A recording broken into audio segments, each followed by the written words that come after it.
be aware that we filmed this show in Asheville, North Carolina, a city where our mountain ranges spell out REI, and so many middle-aged dudes from Florida come to breweries and ask if there's any Bud Light on draft.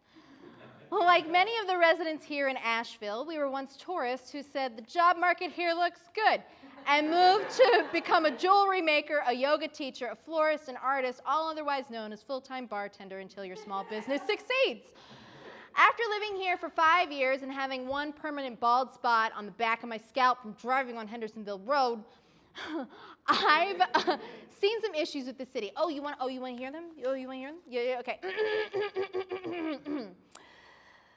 North Carolina Governor Roy Cooper signed a new law which allows customers to purchase up to 2 glasses of malt beverage or wine at a time and welcomes dogs and cats inside tap rooms where food isn't prepared. Bros better start training their dogs to carry 2 IPAs in their paws, wherever you can carry, man. Ugh. I can help you with this headline, Citizen Times. More white nonsense in the whitest of white nonsense. Only white people would be like, hey, whoa, whoa, whoa, Pebbles is my furry companion. Please allow him into this daycare brewery called Sierra Nevada. He's just as important as your baby named Pear. Additional new regulations will also have a major impact on distilleries, which can soon sell mixed drinks on site, giving tastings in ABC stores, and no longer limiting each customer purchase to 5 bottles of liquor on their premises per year. If you need more places to come with fear of getting a DUI, well, now they are state-run. How many places do you need, Asheville? We already have bars attached to goddamn gas stations.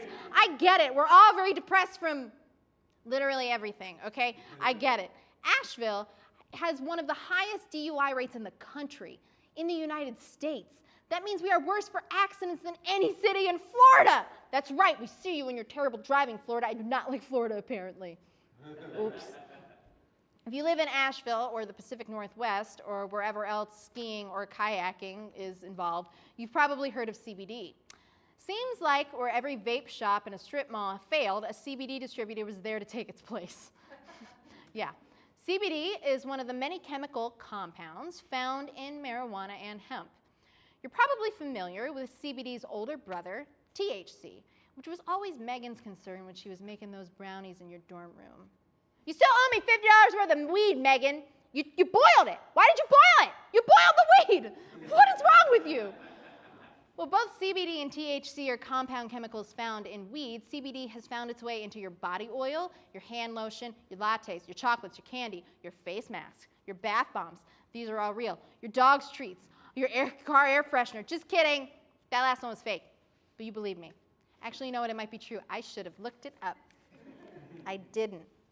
It's been legal in all 50 states for a little bit, but not every thing has had the strain of CBD in it that makes you get so high that you forget what the number 4 is. But if there's any question about CBD, here it is. Why are we okay with selling these products out of a dispensary while legitimately thousands of people are sitting in prison for misdemeanor or felony charges for possessing marijuana? Most of them are people of color, men and women, who were charged with possession or intent to sell or both. According to normal.org, you can be charged with a felony or in the state of North Carolina for possessing less than 2 ounces of marijuana. Yes, that doesn't sound like a ton. You can be charged with possession for less than ½ an ounce of weed, but they can tack on, if they want to, or again, if you are not white, an intent to distribute charge, which could land you 3 to 39 months in jail. And if you're someone who enjoys weed like the rest of us, you're on your way to a friend's house to have a good time, you accidentally blow a red light, or maybe, again, you're just not white. You could be facing serious jail time for having the equivalent of 2 to 3 joints on you, maybe. Your life could be destroyed. Let's not get it twisted, okay? CBD is a privileged as fuck product. They may as well give it to you on Amazon. Oh wait, oh my God, they do. Also, apparently vaping weed kills people now. How on earth is there still a market to sell CBD? How does each store get enough business to stay open? CBD is all over downtown Asheville. If anything, Asheville's residents are tourists in their own city. We might as well ride the pub cycle and get so lit on Truly until we fall off. When marijuana becomes legal in all 50 states, and it probably will, you better check off that box that says, lift all remaining charges first, and let all those people out of jail before you let a Jeremy make millions of dollars on his distribution in a farm in California. Except that already happened. Speaking of tourism, let's talk about hotels. If you've seen a building going up in Buncombe County, chances are there's a hotel. In 2019 alone, 500 new hotel rooms are set to open, according to the Citizen Times.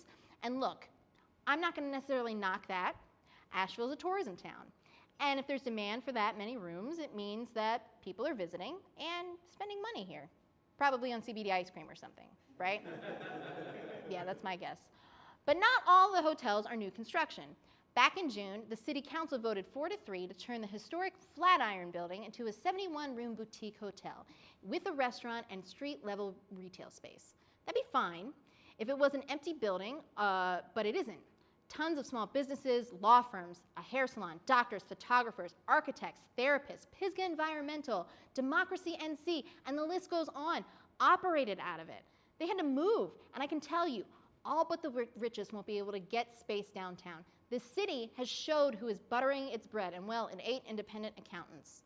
It's moneyed out-of-staters who heard that, like, Obama wanted to live here one time, and that beer and bluegrass is like a thing. And hey, remember, look, Asheville isn't a recession-proof town. Most people I know make $15 an hour or less and have 2 jobs. A lot of the economy here is based on tourism and art, 2 things people will stop buying when their disposable income dries up. We need fallbacks, not another hotel rooftop bar. Oh, and Asheville, one last thing. Vaccinate your fucking children. It's a public health issue. Science is real. You're so steeped in your own shit to be able to deny something that prevents diseases, which kills kids in other countries at an alarming rate. I don't want measles, bitch, you basic.